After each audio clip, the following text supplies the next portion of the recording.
ایک سوال جو عام طور پر لوگ کہتے ہیں، نماز میں خشوع کیسے؟ نماز میں بھول جاتے ہیں، نماز میں دل نہیں لگتا، نماز میں کیسے خشوع کریں؟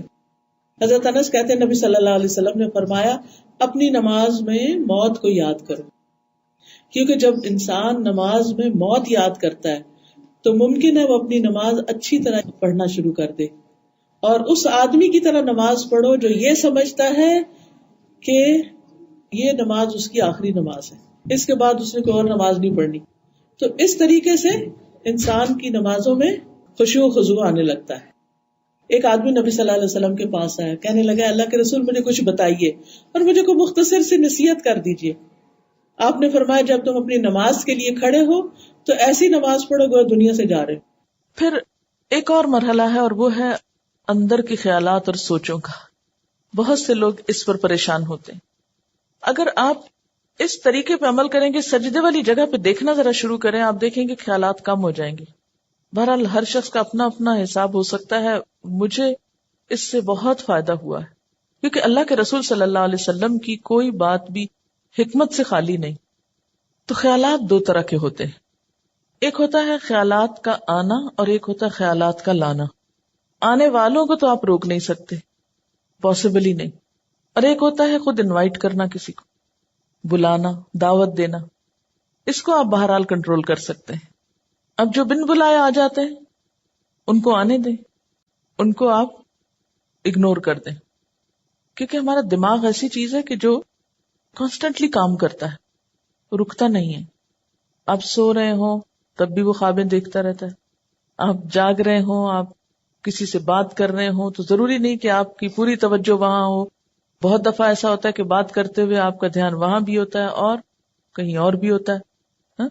تو ان تمام چیزوں پر جو خیالات تو خود بخود آ رہے ہیں وہ آتے رہیں گے، اس کو نہیں آپ روک سکتے. مثلا کانوں کے اوپر تو آپ کیا کرتے ہیں، ہاتھ رکھ سکتے ہیں، آنکھوں کو بند کر سکتے ہیں، زبان بند کر سکتے ہیں، لیکن دماغ کے خیال کا کیا کریں؟ کوئی ڈھکنا نہیں دے سکتے، کوئی سوئچ نہیں آف کر سکتے. وہ تو خدا نخواستہ آف ہوا تو پھر تو گئے، آن نہیں ہو سکتا پھر. اب یہ بڑی مشکل ہے. اس لیے ان کے پیچھے نہ پڑے، ان کو زیادہ سوچے نہ، ان کو اہمیت نہ دیں، ان کو اپنے اوپر حاوی نہ ہونے دیں، ان کا تذکرہ نہ بہت زیادہ کریں. یہ کچھ لوگوں کو میں نے دیکھا وہ ہر ایک کو لے کے بیٹھ جاتے ہیں، میں کیا کروں، میرے تو خیال بہت آتے ہیں نماز میں. کسی کے پاس کوئی جادو کی چھڑی نہیں کہ جو ایک آپ کو لگائے گا اس وقت اور آئندہ آپ کے خیالات نہیں آئیں گے. اس لیے آپ ان کا تذکرہ زیادہ نہ کریں، just take it easy, normal لیں. تو ہوتا ہی ہے تو آئیں گے، لیکن یہ نہ کریں کہ کوئی ایک خیال آ گیا ہے تو پھر اس کے آگے اور سوچیں. مثلا اپنے کاموں کی پلاننگ وہاں کھڑے ہو کے شروع کر دیں. اور فرض نمازوں میں ایسا نہیں ہو سکتا، ایسا نہیں کیا جا سکتا. نفل میں اگر ہو جائے، جیسے حضرت عمر رضی اللہ تعالیٰ عنہ جو فوجوں کو ترتیب دینی ہوتی تھی تو نفل نماز شروع کر دیتے تھے. تو نوافل کی حد تک ٹھیک ہے لیکن فرض میں نہیں. پھر آپ دیکھیے کہ اگر آپ بدل بدل کے صورتیں پڑھیں گے، قرآن پاک کا کچھ حصہ ساتھ ساتھ یاد کرتے رہیں گے، تو آپ دیکھیں گے کہ اس سے بھی فرق پڑتا ہے. چینج سے یکسوئی آتی ہے.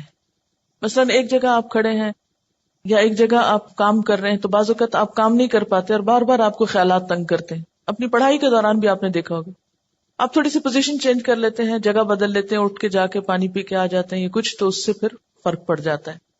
اسی طرح اگر آپ تلاوت یعنی قرآن پاک کا وہ حصہ جو نماز میں پڑھ رہے ہیں اگر آپ اس کو تبدیل کرتے رہیں تو فائدہ ہوگا. اس کے لیے طریقہ کیا ہو؟ کیونکہ آپ نے دیکھا ہوگا کچھ قرآن پاک آپ نے یاد کیا پھر وہ آپ کو بھولنے لگا. کوئی صورت اگر کچھ دن تک نہیں پڑھی، اگلے دن نماز میں پڑھنے کھڑے ہوئے وہ اٹکنا شروع ہو گیا، آپ نے تنگ آ کے چھوڑ دی. ایسی چیزیں بہت نیچرل ہوتی ہیں. اس کا علاج کیا ہے؟ ایک پاکٹ سائز کا چھوٹا سا قرآن پاک کا نسخہ جو ہے وہ نماز کے وقت میں قریب رکھ لیں. میں نے ایک باسکٹ سی بنائی ہوئی. تو آپ کیا کریں، دعاؤں کے کارڈز، تسبیح اور جو قرآن پاک کا نسخہ، اگر آپ چشمہ لگا کے پڑھتے ہیں تو چشمہ، یہ ساری ضروری چیزیں جو ہیں اس کے اندر موجود ہوں. وہ آپ اپنے بیڈ روم میں، اپنے وارڈ روم میں کہیں ایک جگہ پر اس کو رکھ لیں. جو ہی نماز پڑھنے لگے جائے نماز بچھائی اور اٹھا کے وہ ٹوکری پاس رکھ لی. اچھا سنت پڑھ لی آپ نے، اب آپ نے ارادہ کیا کہ میں آج فلاں سورت پڑھوں گی اور آپ کو بھولی ہوئی ہے یا آپ سمجھتے ہیں کہ آپ کو یاد دہانی کی ضرورت ہے. کئی جگہ ہوتے ہیں نا وہ شبے پڑ جاتے ہیں. تو آپ کیا کریں، شروع کرنے سے پہلے 1 سیکنڈ کے لیے ان جگہوں پر دیکھ لیں اس کو پھر رکھ لیں، پھر آپ نماز پڑھیں.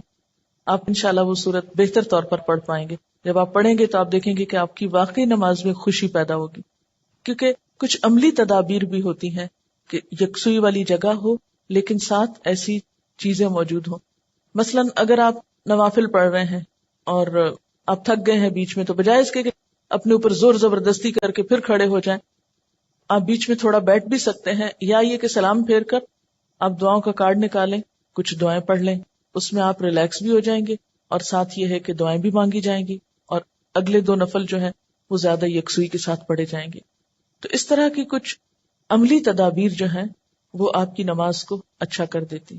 اسی طرح اگر ماحول کو تھوڑا اور خوشگوار بنائیں، مثلا یہ کہ جا نماز کے اوپر اگر آپ تھوڑا سا عطر لگا لیں، یا یہ کہ آپ اس کو جھاڑ پٹک کے رکھیں، کچھ عرصے بعد اس کو دھو لیں، صاف کر لیں، تو یہ جو پاکیزگی اور صفائی کے جو مرحلے ہیں نماز کے ساتھ، لباس کے علاوہ، جسم کے علاوہ، جگہ کی صفائی، اس سے بھی نماز میں خشوع آتا ہے. کیونکہ اگر آپ ایسی جگہ پہ نماز پڑھیں جو اسمیلی ہے یا جہاں گھٹن ہے یا جہاں کوئی آکسیجن نہیں ہے، تو اس سے بھی کیا ہوگا کہ آپ کو ایک دم جمائیاں آنے لگیں گی، آپ کو نیند آنے لگے گی، آپ کے اندر ایک بیزاری کی کیفیت ہوگی. تو کن چیزوں سے پھر بچنا ہے؟ مثلا نمبر 1 ہلنا نہیں، نمبر 2 مختلف سمتوں میں جھکنا نہیں. کیسے؟ یعنی یہ نہیں کہ ایک کبھی دائیں ٹانگ پہ کھڑے ہو جائیں، کبھی بائیں ٹانگ پہ کھڑے ہو جائیں، یہ نہیں کرنا. ٹھیک ہے، اگر شروع میں آپ کو بہت لمبی نماز کی عادت نہیں تو مختصر پڑھنا شروع کریں لیکن ہلے بغیر. کپڑوں کو بار بار سمیٹیں نہیں، نہ ان کو جھاڑیں. ایسا دوپٹہ یا ایسا لباس نہیں پہنے کہ جو بار بار گرے اور بار بار آپ اس کو سمیٹنے میں مصروف ہوں. پھر اسی طرح جائے نماز کو درست طریقے پہ بچھائیں. یہ نہیں کہ نماز کے بیچ میں ہی آپ اسے ٹھیک کرنا شروع کر دیں. ایسی جائے نماز پہ کھڑے مت ہوں کہ جو ہر دفعہ میں اکٹھی ہو جائے اور ہر دفعہ میں آپ اس کو سیدھا کر رہے ہوں. جس چیز پر آپ نماز پڑھتے ہیں اس کو بھی درست کرنے کی ضرورت ہے، وہ بھی مددگار ہے.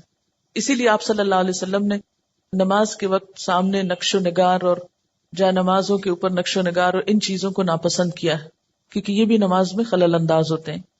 پھر اسی طرح تن کے بھی نہیں کھڑے ہونا چاہیے، یعنی بہت اکڑ کے نہیں کھڑے ہوں بلکہ نارمل نیچرل ریلیکس طریقے سے کھڑے ہوں. پھر اسی طرح نماز میں جمائیاں لینا اور لیتے چلے جانا نہیں، ان کو کنٹرول کریں. اسی طرح جلدی جلدی کرنا، کیونکہ خشوع کیا ہے؟ سکون. اور سکون میں کیا ہے کہ آپ جب قیام کریں تو ہلنا بند کر دیں، رکوع کریں تو اتنی دیر رکوع کریں کہ جسم ہلنا بند کر دے. رکوع سے جب اٹھیں تو کھڑے ہو کر دوبارہ اتنا کھڑے ہوں کم از کم کہ آپ کا جسم ہلنا بند کر دے. پھر جب آپ سجدے میں جائیں ٹک جائیں اور اس وقت سر اٹھائیں جب تسبیحات پوری ہو چکی ہوں اور ہلنا بھی ختم ہو چکا. یہ نہیں کہ آپ ایک کانسٹنٹ موومنٹ میں کھڑے ہوئے تو رکوع میں ہلتے ہلتے پھر کھڑے ہو گئے، پھر سجدے میں ابھی ہلنا بند نہیں تو پھر کھڑے ہو گئے اور پھر واپس پلٹ گئے. یہ ماری ماری نماز جو ہے جلدی کی، اس سے قطعاً خشوع نہیں آتا. خشوع کے لیے آپ کو ٹھہر ٹھہر کر آہستہ نماز پڑھنی ہوگی. مسئلہ پیش آنے پر، مسئلہ نماز میں خشوع نہیں، مسئلہ پیش آ گیا، مسئلہ پیش آنے پر مسئلے کو پہچانے، اس کے اسباب جانے، یعنی مسئلے کو آئیڈینٹیفائی کریں. پہلے یہ ہے مسئلہ، خشوع نہیں آ رہا، پہچانے وجوہات کیا ہیں، کیوں نہیں آ رہا. ایک وجہ کہ جگہ ٹھیک نہیں، 2 وجہ کہ قرآن یاد نہیں، 3 وجہ کہ آس پاس شور ہے، وغیرہ وغیرہ وجوہات معلوم کر لیں. اور ایک ان سب وجوہات سے بڑی وجہ کہ نماز پڑھنے کے ٹھیک طریقہ ہی نہیں آتا، الفاظ کی ادائیگی درست نہیں نماز کی، تو وہ ہر وقت ایک گلٹ ہے اندر، پتہ نہیں ٹھیک پڑھ رہی ہوں کہ نہیں، پتہ نہیں ٹھیک پڑھ رہی ہوں کہ نہیں. یہ جب تک یہ گلٹ رہے گی نماز میں خوشی نہیں آئے گی. اس گلٹ کو دور کریں. اگر آپ کو مثلا اتحیات پڑھنا نہیں آتا، دروشی پڑھنا نہیں آتا، سیکھ لیں کسی سے، بالکل شرم محسوس نہیں کریں، جتنا جلدی ہو سیکھ لیں. کیونکہ اگر درست علم ہوگا تو آپ دیکھیں گے کہ اس سے بھی آپ کو سکون آ جائے گا. سارے مسائل کی وجوہات جانیں اور پھر ایک ایک کر کے وجہ کو دور کرنے کی کوشش کریں. اگر آپ سمجھتے ہیں کہ وجہ دور آپ سے خود نہیں ہو رہی تو کسی سے مشورہ کر لیں کہ اس مسئلے کا حل کیا ہو سکتا ہے. لیکن مسئلے کو سب سے پہلے آپ خود پہچانیں. کبھی یہ نہ کہا کریں بار بار مجھے نہیں پتا کہ یہ کیوں ہے. نہیں، کیوں نہیں پتا ہونا چاہیے. اللہ نے آپ کو عقل دی، سمجھ دی، جاننے کی کوشش کریں. اور پھر اس کے بعد یہ ہے کہ اس کا حل کریں اور اس معاملے میں بے صبری نہ کریں. بہت سے مسائل کے حل میں وقت لگتا ہے، اس وقت کو اویل کریں اور صبر کے ساتھ آہستہ آہستہ آپ دیکھیں گے کہ انشاءاللہ وہ مسئلہ حل ہوتا جائے گا. اور سب سے بڑی بات یہ کہ پھر اللہ تعالیٰ سے خوب خوب دعا کریں کہ اللہ تعالیٰ تو میری نماز میں خشوع دے دے، مجھے نماز کا شوق دے دے، مجھے نماز کی محبت دے دے، نماز کو میری آنکھوں کی ٹھنڈک بنا دے. اس طرح کی جو بھی دعائیں آپ کے دل میں آئیں، آپ دیکھیے کہ مانگنے کے لیے آپ کے اندر سے بات اٹھنی چاہیے نا. دعا کوئی مصنوعی چیز نہیں ہے کہ کوئی مانگ رہا ہے تو آپ اس کو دیکھ کے آپ بھی شروع کر دیں. اس کی ضرورت آپ کو خود محسوس ہونی چاہیے کہ یہ چاہیے مجھ کو، یہ مانگنا ہے مجھے، اس کے بغیر میرا گزارا نہیں ہو رہا. تو جس طرح دنیا کی چیزوں کے لیے ہم تڑپ تڑپ کے مانگتے ہیں، اسی طرح دین کے لیے بھی، اپنی آخرت کے لیے بھی تڑپ تڑپ کے مانگنا سیکھیں. تو انشاءاللہ آپ دیکھیں گے کہ اللہ تعالیٰ کی رحمت بہت قریب ہے. ہوتا یہ کہ جب ہم نماز میں لطف اٹھاتے ہیں تو ایک نماز کا اچھا پڑھنا آئندہ کی نماز کے لیے خود بخود انتظار کی کیفیت پیدا کر دیتا ہے نا، کیونکہ آپ نے اس کو انجوائے کیا ہوتا ہے.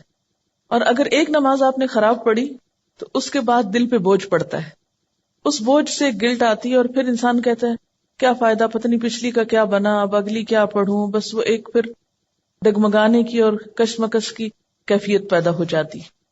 تو ہر نماز اپنی جگہ اہم ہے اور ہر نماز کے اندر ایسی کوشش ضروری ہے جو اگلی نماز کے لیے ایک تیاری بن جائے یا ایک گراؤنڈ پریپئر کر دے یا اس کے لیے ایک بنیاد بن جائے. حضرت علی رضی اللہ تعالیٰ عنہ فرماتے ہیں کہ دائیں بائیں التفات یعنی گوشہ چشم سے دیکھنے سے بچنا خشوع ہے. یعنی نماز میں کھڑے ہو کر دائیں بائیں نہیں دیکھنا، ادھر ادھر نہیں دیکھنا اور آنکھوں کے کناروں سے بھی نہیں دیکھنا. جو اس سے بچ جائے گویا وہ خشوع کی حالت میں ہے. حضرت عطا فرماتے ہیں کہ بدن کے کسی حصے سے نہ کھیلنا خشوع ہے. یعنی نماز میں بے وجہ کھجانا یا کپڑے ٹھیک کرنا، ہلنا جلنا، آگے پیچھے ہونا، کبھی ٹانگ اٹھانا، کبھی انگلیاں مروڑنا، کبھی کچھ کرنا، کبھی ایک ٹانگ پہ بوجھ ڈال کے کھڑے ہو جانا، یہ سب چیزیں خشوع کے خلاف ہیں. حضرت ابو ذر رضی اللہ تعالی عنہ سے روایت ہے کہ رسول اللہ صلی اللہ علیہ وسلم نے فرمایا اللہ تعالیٰ نماز کے وقت اپنے بندے کی طرف برابر متوجہ رہتا ہے جب تک وہ دوسری طرف التفات نہ کرے. یعنی بندہ جب رب کی طرف متوجہ رہتا ہے تو رب بھی بندے کی طرف متوجہ رہتا ہے. جب وہ دوسری طرف التفات کرتا ہے یعنی گوشہ چشم سے دیکھتا ہے تو اللہ تعالیٰ اس سے رخ پھیر لیتے ہیں. یعنی آپ کا دھیان اگر اللہ کی طرف رہا تو اللہ کی توجہ بھی آپ کی طرف. جو ہی آپ نے ادھر ادھر منہ کیا، توجہ کی، اللہ نے بھی اپنا رخ پھیر لیا. نبی کریم صلی اللہ علیہ وسلم نے حضرت انس کو حکم دیا کہ اپنی نگاہ اس جگہ رکھو جس جگہ سجدہ کرتے ہو، اور یہ کہ نماز میں دائیں بائیں التفات نہ کرو. یعنی نماز کو خشوع کیا ہے؟ نگاہیں سجدے کی جگہ ہوں. اگر آپ اس عمل میں کامیاب ہو جائیں تو یقین مانے آپ کی نماز میں خشوع آ جائے گا. بہت سے لوگ یہ سمجھتے ہیں کہ شاید آنکھیں بند کر کے نماز پڑھنے سے زیادہ خشوع آتا ہے، جو کہ غلط فہمی ہے. ایسا کرنا پسندیدہ بھی نہیں. لگتا بہت آسان ہے کہ کچھ چیز نظر نہ آئے تو ہمارا دھیان زیادہ اللہ کی طرف ہو جائے گا، لیکن آج آپ نماز میں تجربہ کر کے دیکھیں، جو لوگ آنکھیں بند کر کے پڑھتے ہیں وہ آنکھیں کھول کر سجدے کی جگہ دیکھنا شروع کریں. اس میں یہ ہوتا ہے نا کہ جب ہم بچپن سے ایک طریقے پہ نماز پڑھ رہے ہیں، کبھی کسی نے ہمیں ٹوکا نہیں، کیونکہ ہم سب سے زیادہ مائنڈ اس وقت کرتے ہیں جب کوئی ہماری نماز کی اصلاح کرنا چاہے.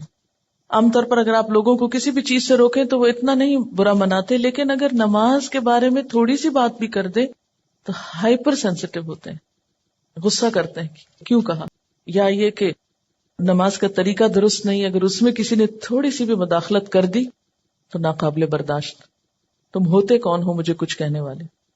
اس لیے عموماً لوگ اپنی عزت بچانے کو دوسروں کو چھوڑ دیتے ہیں. ٹھیک ہے جو چاہیں کریں، پھر کیا ہو سکتا ہے. جب کسی کو خود پرواہ نہیں، جب کوئی خود اپنی اصلاح نہیں چاہتا تو آپ کیا کر سکتے ہیں کسی کے لیے. اور بعض اوقات انڈائریکٹلی 20 بار سمجھانے کے باوجود بھی لوگ اپنا طرز عمل نہیں بدلتے. تو یاد رکھیے کہ جب تک طریقہ درست نہیں ہوگا خشوع نہیں آئے گا. تو خشوع لانے کے لیے نمبر 1 کہ سنت کے مطابق نماز پڑھنے کی کوشش کریں اور اس میں سجدے کی جگہ پہ دیکھنا شروع کریں.